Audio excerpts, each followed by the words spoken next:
जय श्री कृष्ण। भक्तों, यूं तो मेरे लाला के कई भक्त हुए, सूर, मीरा, नरसिंह मेहता आदि कई हुए, लेकिन इनमें एक विशिष्ट स्थान जो रखते हैं उनमें एक नाम रसखान का भी है। रसखान मूलतः पठान थे और व्यवसाय के सिलसिले में पूरा भारत भ्रमण किया करते थे। और भारत भ्रमण करते करते एक बार श्री धाम वृंदावन जा पहुँचे। श्री धाम वृंदावन में एक पनवाड़ी की दुकान पे गए और पनवाड़ी से पान लगाने को कहा, भैया एक पान लगा देना।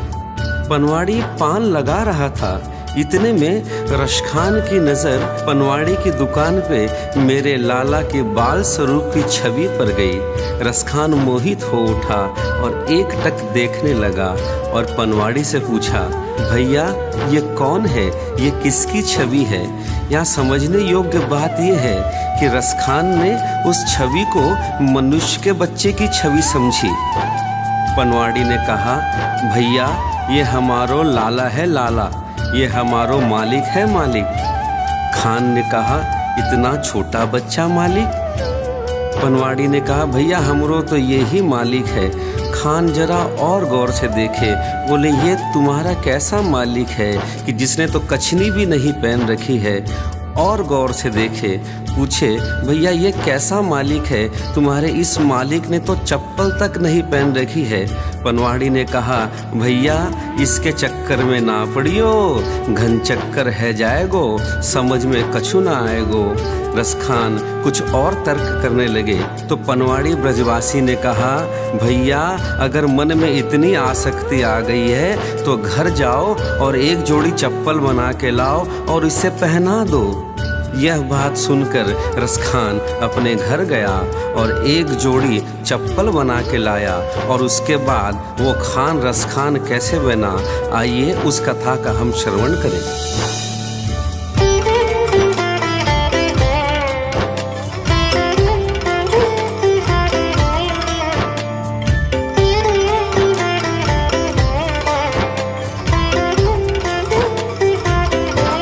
बताओ कहाँ मिलेगा श्याम, बताओ कहाँ मिलेगा श्याम।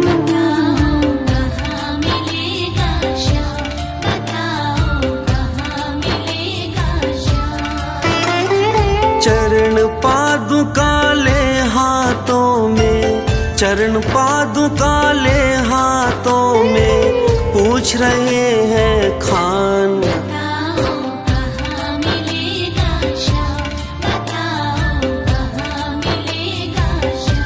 बताओ कहाँ मिलेगा श्याम, बताओ कहाँ मिलेगा श्याम।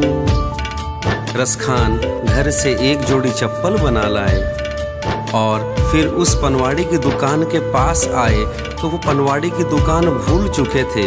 रसखान तो सोच रहे थे ये कोई मनुष्य का बच्चा है, काश मैं उस पनवाड़ी से उसका पता पूछ लिया होता तो आज सीधे उसके घर ही न चला गया होता।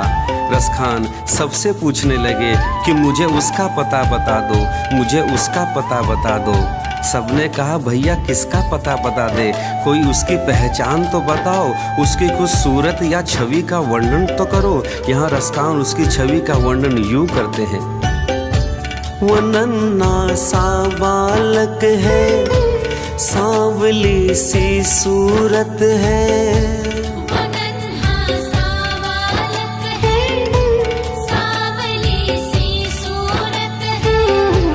बाल घुंघराले उसके, पहनता मोर मुकुट है। बाल घुंघराले उसके, पहनता मोर मुकुट है।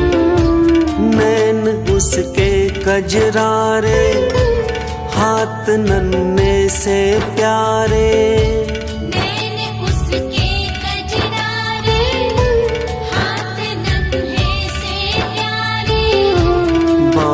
पैजनिया पग में, बड़े दिलकश नजारे। पैजनिया पग में,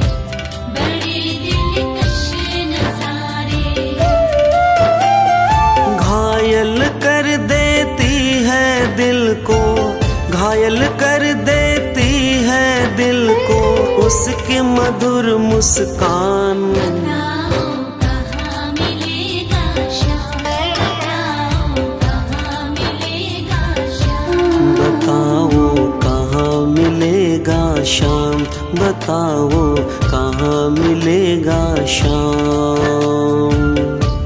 जो ही रसखान ने मेरे लाला की छवि के बारे में इतना विस्तृत, इतना सुंदर, इतना मोहक वर्णन किया, ब्रजवासियों ने कहा, अरे भैया तुम जिसका पता पूछ रहे हो वो और कोई नहीं है। ब्रजवासियों ने कहा, समझ में आया जिसका पता तू पूछ रहा है। समझ में आया जिसका पता तू पूछ रहा है वो बाके बिहारी जिसे तू ढूंढ रहा है। वो बाके बिहारी जिसे तू ढूंढ रहा है।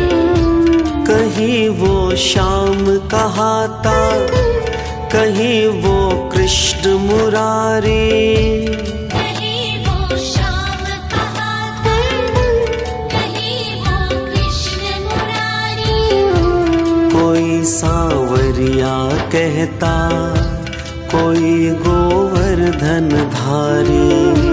कोई सांवरिया कहता, कोई गोवर्धन धारी।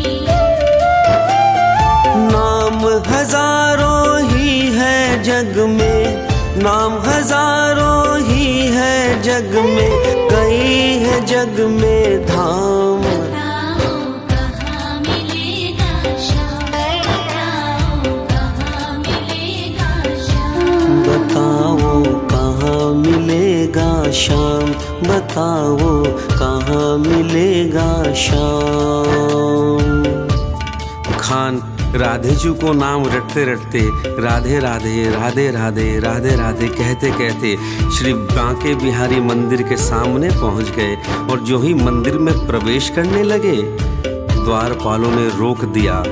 कहा, तुम वेशभूषा से दूसरी जाति के प्रतीत होते हो, तुम्हें मंदिर में प्रवेश नहीं करने देंगे। रसखान ने नेत्र में आंसू भरते हुए कहा, मुझे तू रोक न भाई, मेरी समझो मजबूरी।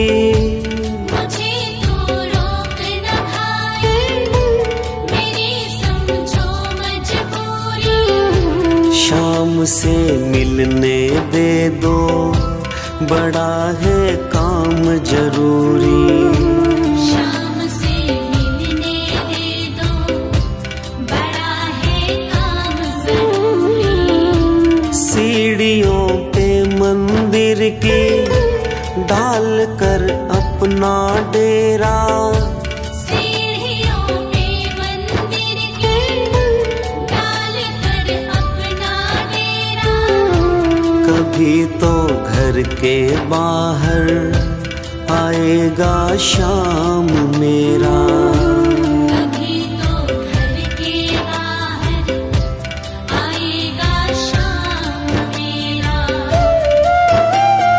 इंतजार करते करते ही, इंतजार करते करते ही सुबह की हो गई शाम। बताओ कहाँ मिलेगा श्याम, बताओ कहाँ मिलेगा श्याम। बताओ कहाँ मिलेगा शाम, बताओ कहाँ मिलेगा शाम। रसखान ने कहा, ठीक है भैया, तुम मत जाने दो मुझे। रसखान तो सोच रहे थे ना कि ये मनुष्य का बच्चा है और ये घर भी मनुष्य के बच्चे का ही है। खान सोचे, मैं घर के बाहर ही इंतजार करता हूँ, भाई मनुष्य का बच्चा है तो कभी ना कभी तो घर से बाहर आएगा, तब मैं पादुका पहना दूंगा। आगे क्या हुआ और सुने। जाग कर रात बिताई, भोर हो